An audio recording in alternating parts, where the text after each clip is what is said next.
नमस्कार, मैं आशित त्यागी युग करवट यूट्यूब चैनल पर आपका स्वागत करता हूं। खबरों के पोस्टमार्टम में आज मैं आपको बताऊंगा कि गाड़ी पर अगर आप तिरंगा लगाना चाह रहे हैं या लगा लिया है तो आपको क्या नुकसान उठाना पड़ सकता है।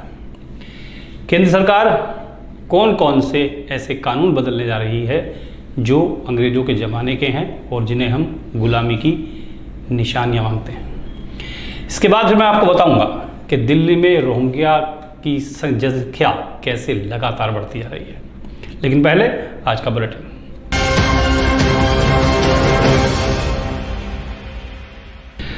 गाजियाबाद में आज किसानों ने तिरंगा यात्रा निकाली।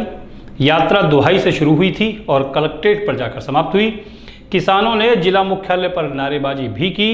उन्होंने अपनी समस्याओं से संबंधित एक ज्ञापन भी प्रशासन को सौंपा। भारतीय किसान यूनियन के आह्वान पर गाजियाबाद की जिला इकाई ने दुहाई से जिला मुख्यालय तक ट्रैक्टर तिरंगा यात्रा निकाली। किसानों को रोकने के लिए दुहाई पर पुलिस और प्रशासन के अधिकारी भी पहुंचे, लेकिन किसान यात्रा निकालने में सफल रहे। दुहाई से ट्रैक्टर पर किसानों की तिरंगा यात्रा शुरू हुई तो वहीं कई किसान भैंसा मुर्गी के साथ भी यात्रा में शामिल थे। भारतीय किसान यूनियन के कार्यकर्ता बाढ़ क्षेत्र के लिए मुआवजे की मांग कर रहे हैं।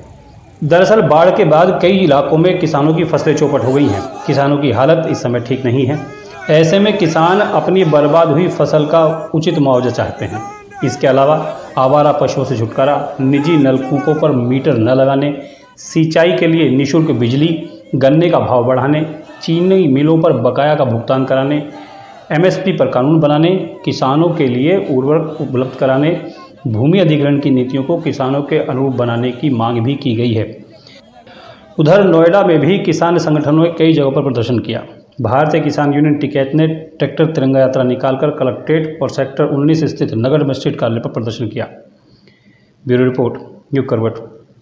क्रॉसिंग रिपब्लिक थाना क्षेत्र में पेट्रोल पंप पर हुई लाखों रुपए की चोरी का मामला खुल गया है।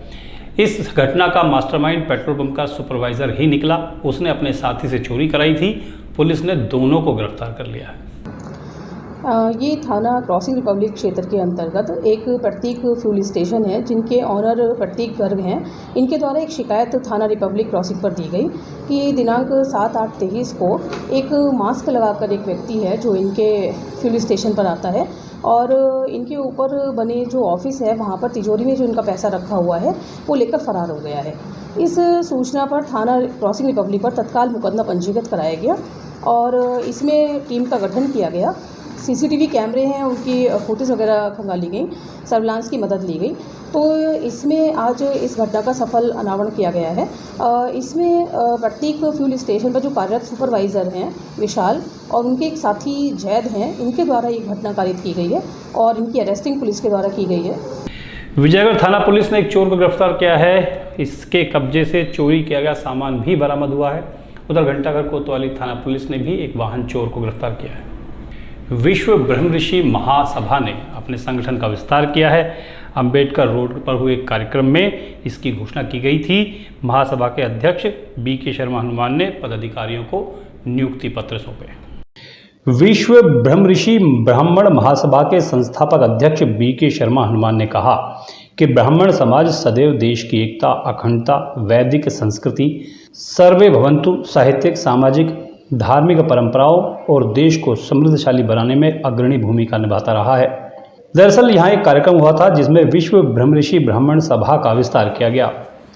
इसमें विजय कौशिक को राष्ट्रीय मीडिया प्रभारी, अल्पना सागर को राष्ट्रीय प्रवक्ता महिला शक्ति प्रकोष्ठ, राजेश शर्मा को राष्ट्रीय प्रवक्ता, चेतन पंडित को उत्तर प्रदेश का प्रभारी, संदीप शर्मा को राष्ट्रीय महासचिव, दीपिका गौर को प्रदेश अध्यक्ष महिला प्रकोष्ठ घोषित किया गया है।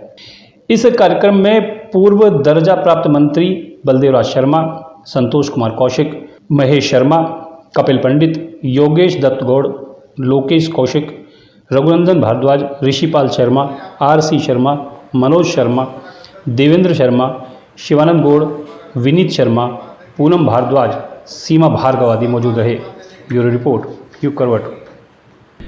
वर्ल्ड हिंदू इकोनॉमिक फोरम ने आज एक कार्यक्रम किया जिसमें उद्योग और उनकी समस्याओं और समाधान पर चर्चा की गई।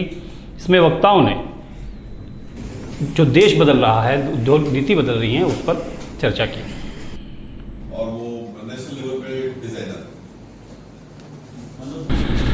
ये था बुलेटिन। अब खबरों का पोस्टमार्टम।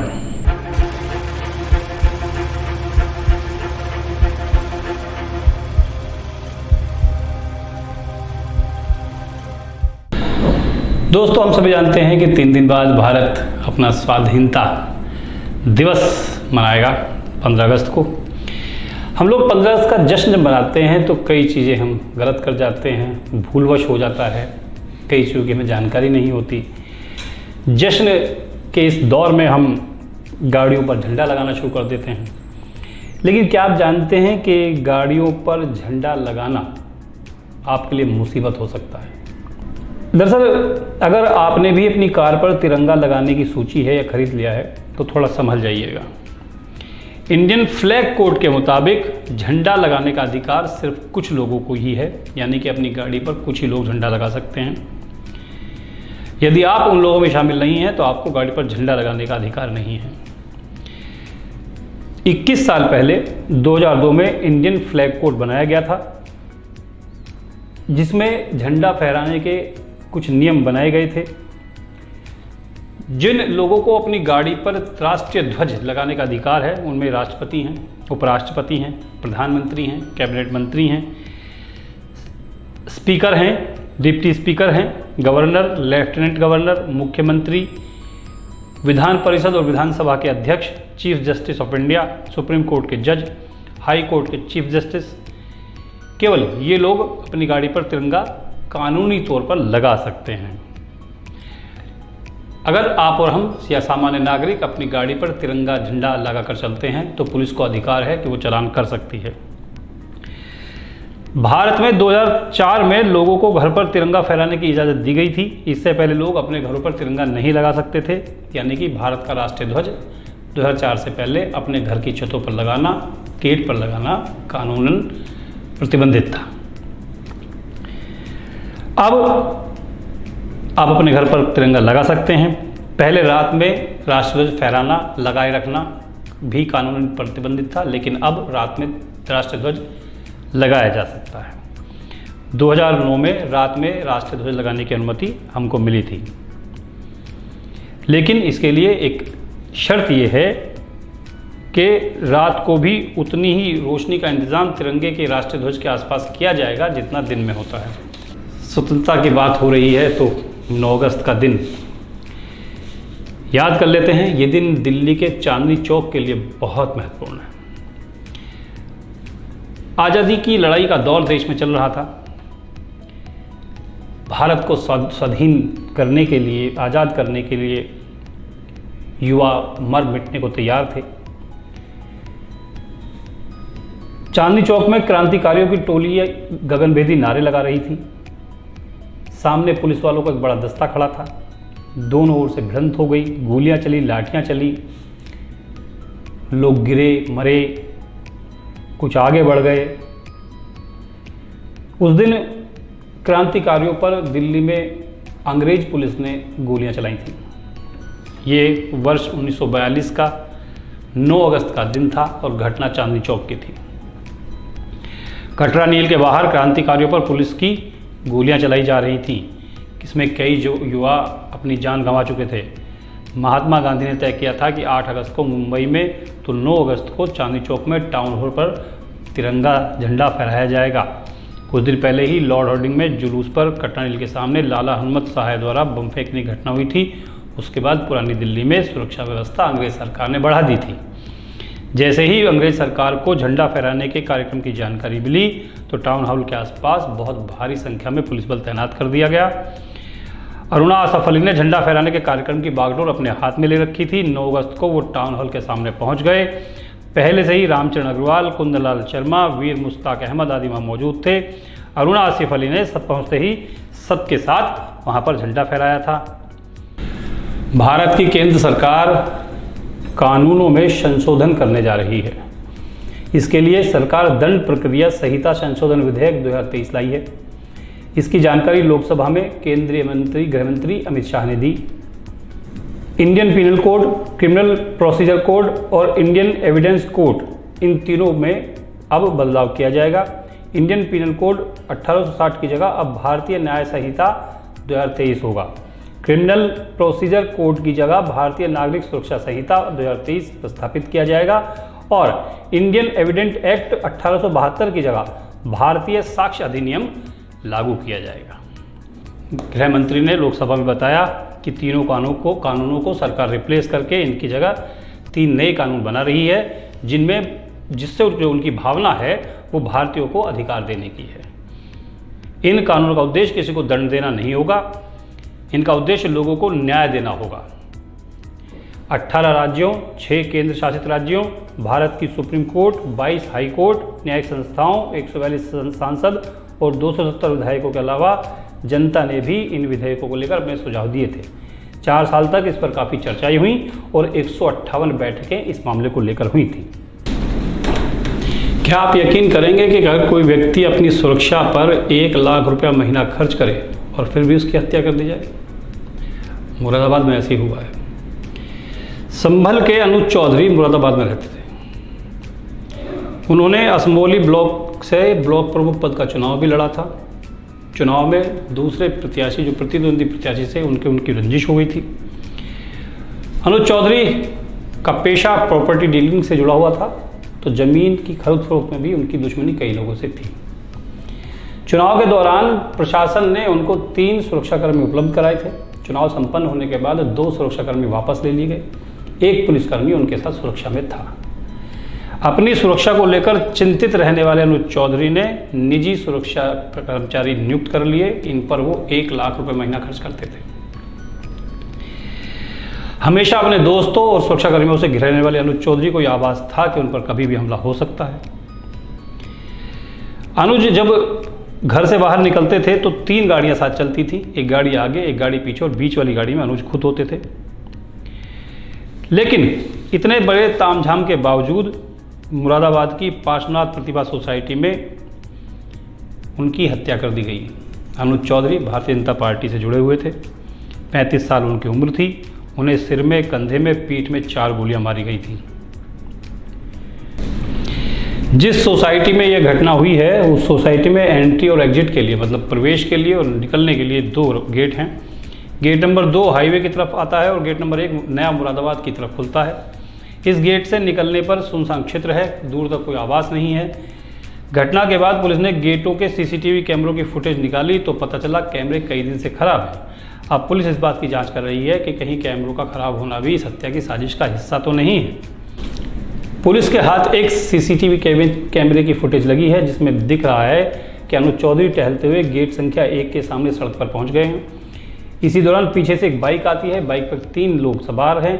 बाइक चला रहे एक बदमाश ने हेलमेट पहना हुआ था। 2 जो पीछे बैठे थे वो बेनकाब थे। उन्होंने बराबर में आते ही अनुज पर गोली चला दी। अनुज सड़क पर गिर गए। उसके बाद फिर उन्होंने वापस जाकर 4 गोलियां चलाईं। रोहिंग्या मुसलमान या कहीं बांग्लादेशी मुसलमानों की जो जनसंख्या है वो भारत में लगातार बढ़ रही है। सुरक्षा एजेंसियां इस बात को लेकर सतर्क हैं और इसे देश की सुरक्षा के लिए खतरा भी मान रही हैं।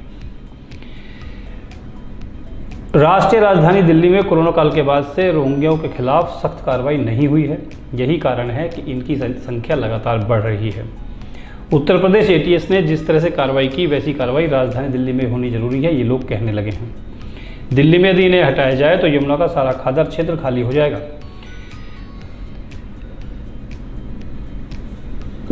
दिल्ली पुलिस की अगर हम बात माने तो दिल्ली के यमुना बाजार, लोहे के पुल के आसपास बसी झुग्गी झोपड़ियाँ, बवाना, जहांगीरपुरी, सीमापुरी, आलीगांव, दया बस्ती, सराय Rohilla, Yamuna Pusta, Shashi garden, Sonia camp, Sanjay Basti, Sonia Vihar, Shakarpur, Keshavpuram, Seemapuri railway line, Vikaspuri, Najafgarh, Bhalswa dairy, JJ colony, Premnagar, Keshavpuram, Karundi Kunj और श्रम विहार, ये वो इलाके हैं जहां रोहिंग्याओं की संख्या बहुत ज़्यादा है। दिल्ली में पिछले 3-4 वर्षों में हुए कई आपराधिक मामलों में रोहिंग्याओं की संलिप्तता रही है, उनको गिरफ्तार किया गया है। वर्ष 2003 में बांग्लादेशी सेल ने 50,000 घुसपैठियों को पकड़ा था। वर्ष 2005 में 5 से और 10 के बीच यानी कि 5 वर्षों में 83,000 रोहिंग्या बांग्लादेशी घुसपैठिए पकड़े गए थे। वर्ष 2014 से 18 तक 1134 पकड़े गए थे। इसमें सबसे अधिक उत्तर पूर्वी जिला पुलिस द्वारा पकड़े गए थे, इनकी संख्या 400 के करीब थी। वर्ष 2020 में उत्तर पूर्वी दिल्ली में हुई हिंसा में बांग्लादेशी और रोहिंग्या घुसपैठियों की भूमिका सामने आई थी। दिल्ली में मात्र 900 रोहिंग्या पंजीकृत हैं। अधिकारियों का दावा है कि ये मदनपुर खादर क्षेत्र में रहते हैं।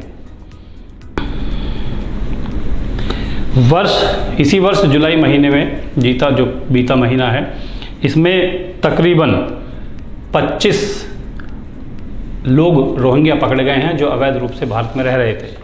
तो निश्चित तौर पर सुरक्षा एजेंसियां की जो चिंता जता रही हैं वो ठीक है कि इनकी अगर तादाद इस तरह बढ़ती रही तो दिल्ली में सुरक्षा का सवाल पैदा हो जाएगा।